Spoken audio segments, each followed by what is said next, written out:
DCA Kinders. We have some wonderful stories to share together. Today we're going to be talking about new life. And springtime is all about new life. And new life and springtime remind us of why we're celebrating and what we are remembering this coming weekend.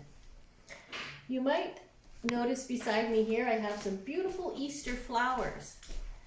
Nature is definitely a way that God shows us how much He loves us and His creation.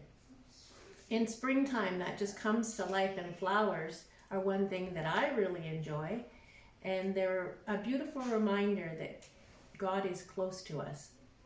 I have some Easter flowers with me today.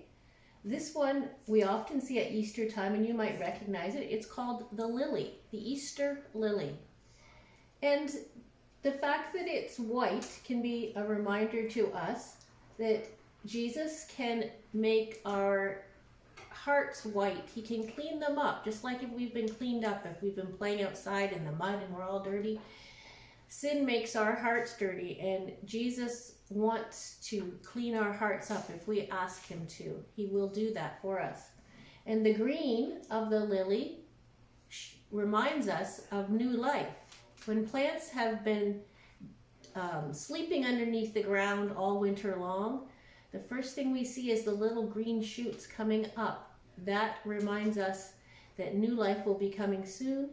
When Jesus cleans our hearts up and makes them white, we are reminded that we have new life in Jesus. This is called hydrangea. It's a beautiful Easter flower. And this one is called a hyacinth. And I have some of those popping out of my front flower gardens right now. The flowers aren't open, just the green sprouts. I got this, of course, at the grocery store. Well, this book that we're going to read first is just a fun pretend story called There Was an Old Lady Who Swallowed a Chick. Now, I want you to listen for signs of new life, signs of spring that we often see at this time of year. Some people forget that Easter time and all these signs of new life are really pointing us to Jesus. And it's Him reminding us about the new life that we can have in Him. Some people forget about that, and they just think it's about things like bunnies, candy, baby chicks, new flowers. All of these things are good things, but there's a reason that we see them and we remember them at this time of year, and it's because they're reminders of what Jesus did for us when He gave His life for us. So enjoy this fun story, but remember to listen for signs of spring and think and talk about how those can remind us of Jesus in Easter time. There was an old lady who swallowed a chick. There was an old lady who swallowed a chick. I don't know why she swallowed that chick, but she didn't get sick. There was an old lady who swallowed some straw. The chick looked in awe as she swallowed the straw. She swallowed the straw to cover the chick. I don't know why she swallowed that chick, but she didn't get sick.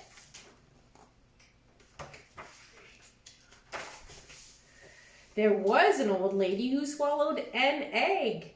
She swallowed it whole. She didn't beg to swallow that egg.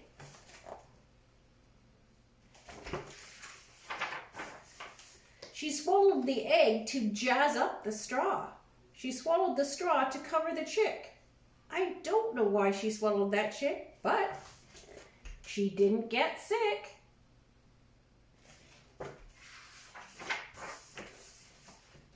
There was an old lady who swallowed some candy. She knew the candy would come in handy. That's a lot of candy. She must have a sick tummy by now, don't you think? She swallowed the candy to sweeten the egg. She swallowed the egg to jazz up the straw. She swallowed the straw to cover the chick. I don't know why she swallowed that chick, but she didn't get sick. There was an old lady who swallowed a basket, a tisket, a tasket, a brightly colored basket. She swallowed the basket to carry the candy. She swallowed the candy to sweeten the egg. She swallowed the egg to jazz up the straw. She swallowed the straw to cover the chick. I don't know why she swallowed that chick, but she didn't get sick. This sounds a bit crazy to me. What do you think? There was an old lady who swallowed a bow. Oh, what a show when she swallowed that bow. Why did she swallow a bow? She swallowed the bow to tie on the basket. She swallowed the basket to carry the candy.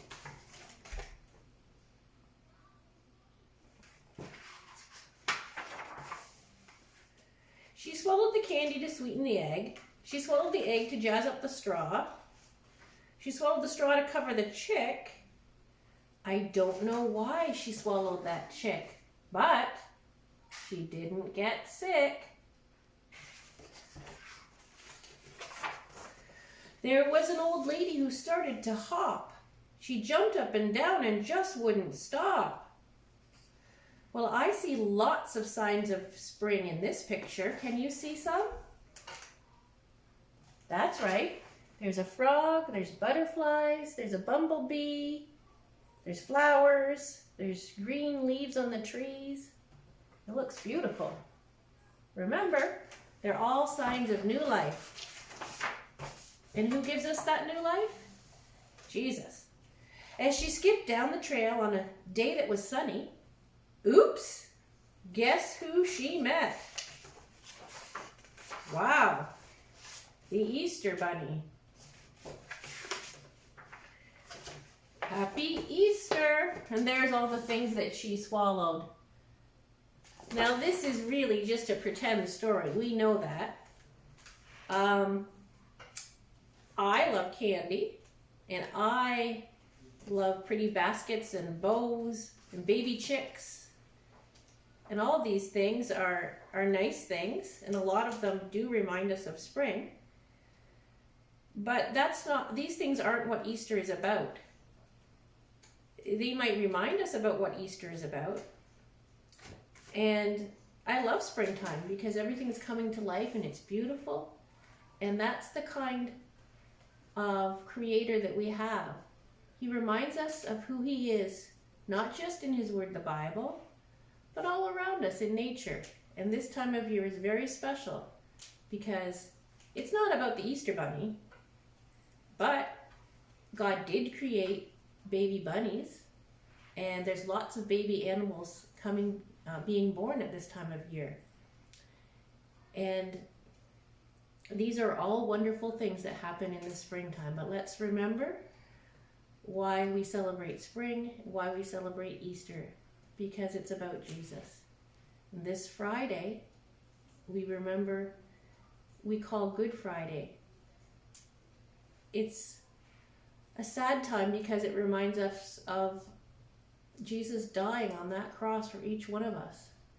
And Mrs. Pedlar put a craft for you with the materials I sent home where you're going to make a cross.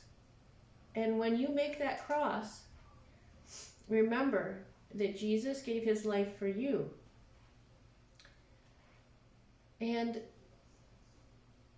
I also sent instructions on how to make an Easter flower craft, and that can remind us of new life, because on Easter morning we know that Jesus came back to life, and because he's living, we can have him as our best friend today, and that's what Easter and springtime are all about. But that was just a fun story that we shared together today. Here's another Easter story, and this one is called A Tale for Easter. It also has lots of reminders of spring in it, and I'd like you to listen for those.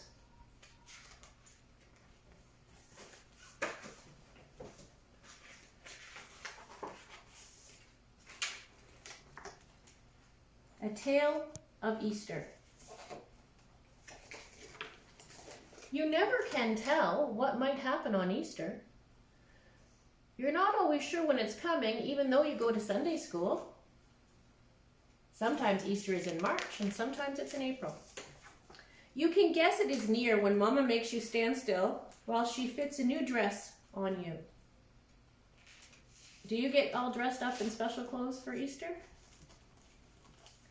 Jesus really doesn't care what kind of clothes we're wearing, but it is fun to get dressed up sometimes.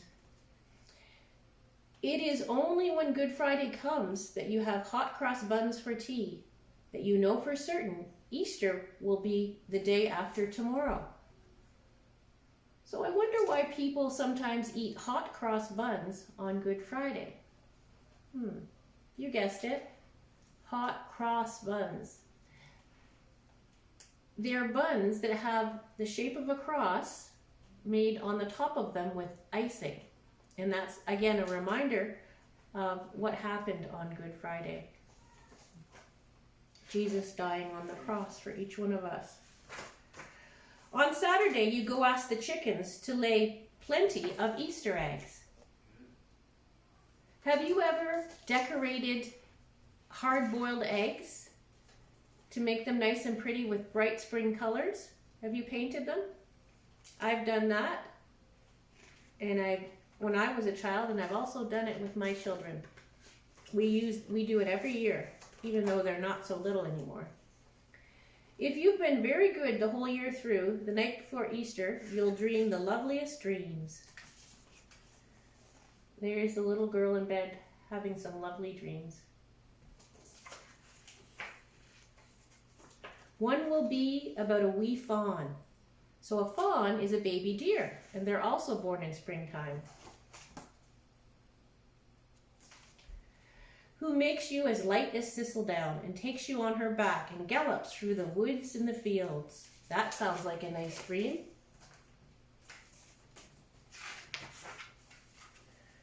She shows you rabbits smoothing their sleek coats for Easter morning. And of course, baby rabbits are born in springtime.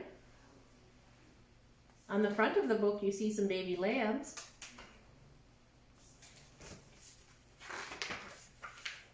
And mice with beady eyes and shiny whiskers. Even baby mice. I don't like them so much. Baby sheep are much cuter. And there they are. Little lambs. Those are baby sheep.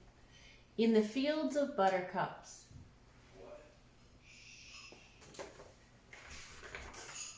And Easter ducklings swimming among the lily pads.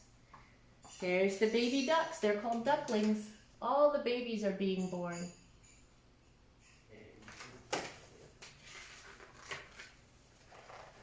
If you've been especially good and done nearly everything you've been told, the baby fawn will take you up, up, up over the misty, moisty clouds where the bluebirds dye their feathers and the robins find the color for their eggs. Does this sound like a fun, nice dream to you? There she is in her dream, riding the baby deer called the fawn up into the sky. Of course, it's make-believe, but it's just a dream. This is only if you've been good and can find the stardust on the daffodils with your eyes tight shut. So again, she's dreaming, and the stardust on the daffodils is the little powder, yellow powder inside. That's the pollen, right? We've talked about that before. And when you wake up in the morning, there isn't any fawn at all. And you are just you again. Because of course it was a dream. And often there are colored eggs in your shoes or in your best bonnet. So you might notice that the little girl in these pictures isn't dressed exactly like you dress. So this story was written years ago, and often the little children would wake up on Easter morning, and in their Sunday shoes they would find some hard-boiled, painted, colorful eggs. And that's what this little girl found in her shoe. Does that look like a shoe you would wear?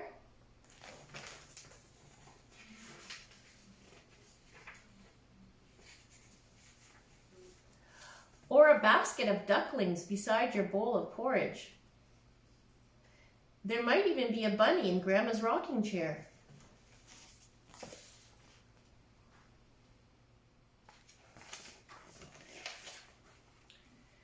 You can never really tell, for anything might happen on Easter. Well, what signs of spring did you see in that story? Birds, green grass, baby lambs, fawns, and what are they? Baby deers. Daffodils, those are the first flowers in springtime. There might even be some daffodils poking up their heads in your flower gardens right now. Baby ducks, called ducklings. This book has all kinds of bright colors because the world is coming to life again in springtime.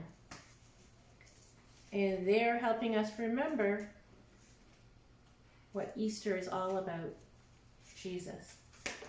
So that was called A Tale for Easter. And a tale is often a make-believe story, but it's fun nonetheless, and it usually has a good lesson to teach us.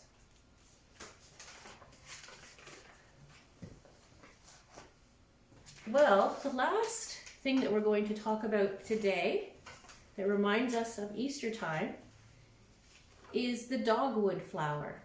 Now, the dogwood flower is another flower that people often talk about at Easter time. But it's not just a flower, it's a bush.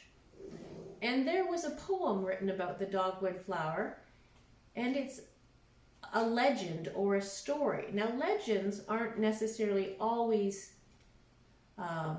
completely true word for word, but they have a lesson to teach us. So I'd like you now to listen to the poem of the dogwood flower and listen for why it reminds us of Easter and of Jesus.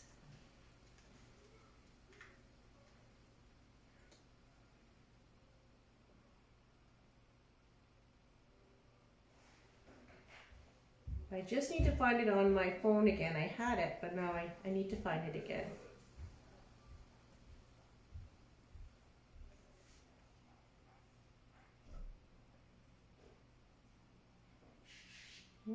Here we go.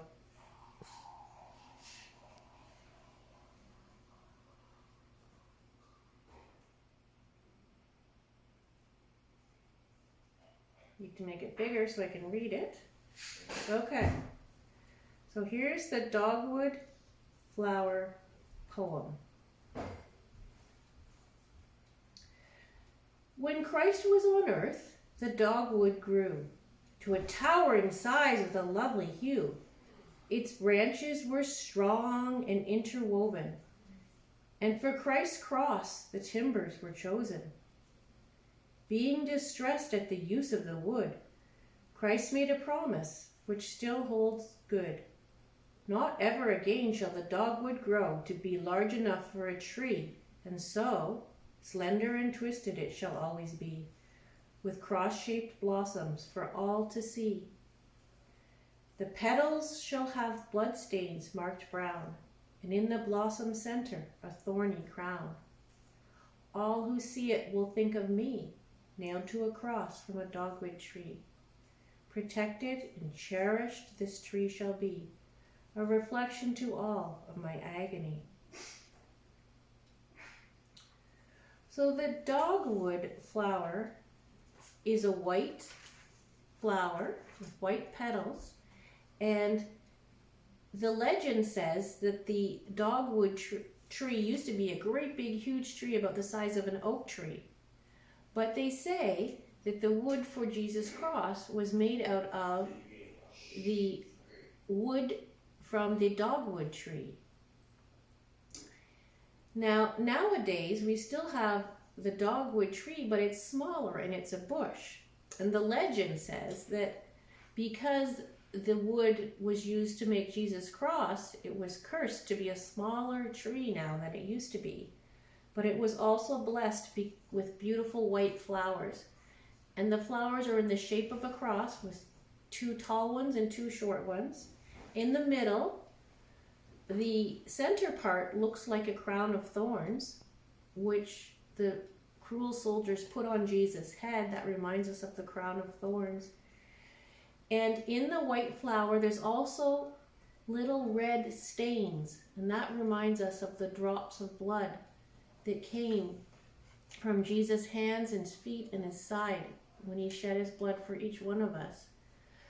And on the corners of each of the 4 petals, there's a space that goes in like this. It's indented. And the legend tells us that that reminds us of the nails that went into Jesus' hands and his feet. So people nowadays, when they see the dogwood flower, it's also a reminder to them, especially at this time of year, of what Jesus did for them. That's the legend of the dogwood tree. The Easter craft that I told you about earlier is actually the dogwood flower. There's instructions there for you to make your own dogwood flower, and as you make it, remember the legend of the dogwood flower that reminds us of what Jesus did for each one of us. The white petals shaped in a cross with little red stains on the petals, and a crown, a yellow crown in the middle, reminds us of the crown of thorns that Jesus wore. And the indents on the petals remind us of where those nails went into Jesus' hands and feet. So as we remember Easter this coming weekend, let's remember what Jesus did for each one of us. Let's remember to thank him for that. And if we haven't already invited him to be our best friend and forgive our sins, Jesus is waiting for everyone. He offers this gift to everyone. And you can ask him to be your best friend, and he will. Anytime, he's waiting for you to invite him to come into your life. And then as we remember on Good Friday and we talk to him, then on Easter Sunday, let's celebrate that he came to life and he's still here for us. Each day he's wanting to walk with us and have us hold his hand, to talk to him, to read his word, and to help us know how to live. So we remember and we celebrate. That's what this Easter weekend is all about. And not only this weekend, but every day of the year. I hope that you and your family have a wonderful weekend. And that's all for today, friends. We'll meet again at circle time next time. Bye for now.